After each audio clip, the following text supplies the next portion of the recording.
Lelo tosangisaki bapanzi sango po toyeba na kolobela bango misala nini oyo PNUD akosala na bambula ezali koya.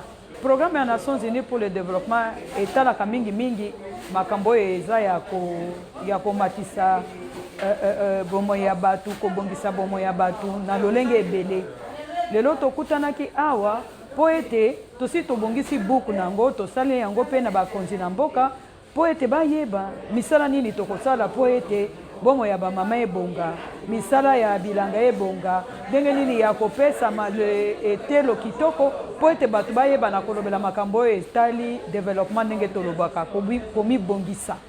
Na lelo tokutanaki awa na mikonzi ya PNUD pe na bapanzi sango na yango nde masolo tosololi yango wana po ete musala ya PNUD eza musala oyo ezali kokomama ete eumela.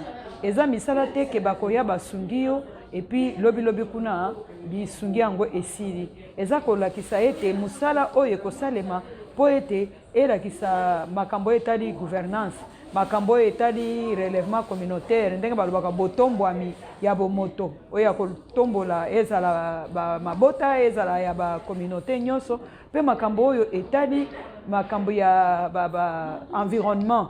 Donc misala wana nyonso PNUD asi abongisi lolenge nini akokamba elongo na bandeko mususu na basali basusu po ete misala wana emema botombwani bwa nkita, emema botombwani bwa bomoto epi esunga pe ba oyo baza kati ya bobola. Toyebi ete PNUD eza na ba axe ya salaka, bien que si énumérer quelques-uns okoki koyebisa biso kobeta lisusu moboko ba axe yango ezali nini. C'est vrai que PNUD ezali partenaire monene ya gouvernement ya RDC, apuyaka ye na nini exactement?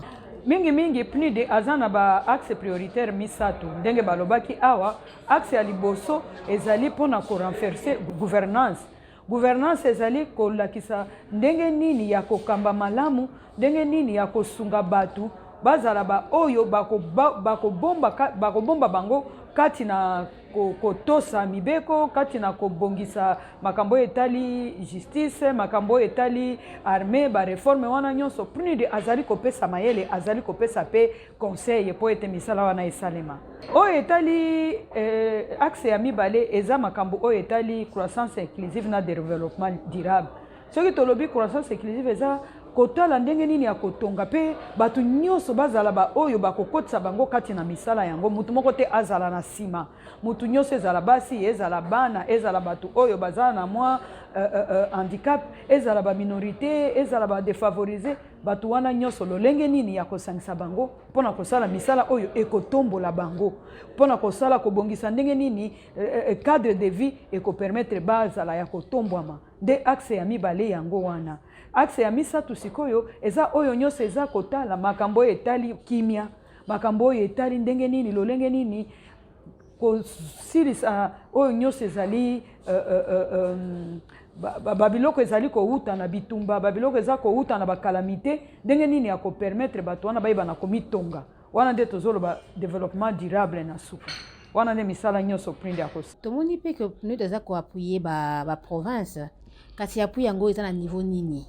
Ndenge tolobelaki awa appui ya PNUD ezali po ete esunga lolenge nini bakoyeba na kobongisa oyo tozobenga ba plan ya développement provinciaux. Ba plan de développement provinciaux eza ba buku oyo ezali ko kongola pe ba besoin nyonso ya bato bosenga ba posa nyonso ya ba province po bayeba ete makanisi na biso eza po ete tobongisa eloko boye oyo etali kita, oyo etali bazamba, oyo etali mai, oyo etali santé ya ya bato nyonso wana bakotia ngo esika moko pona koyeba eloko nini tokobanda nango. Eske tokotonga babalabala, eske tokoluka nanu totonga betelo, eske tokobongisa nanu bato bazala na mai, eske bato bazala na lotiliki. De province na province nyonso eza kosala babuku wana na lisungi ya PNUD. Merci beaucoup. Merci.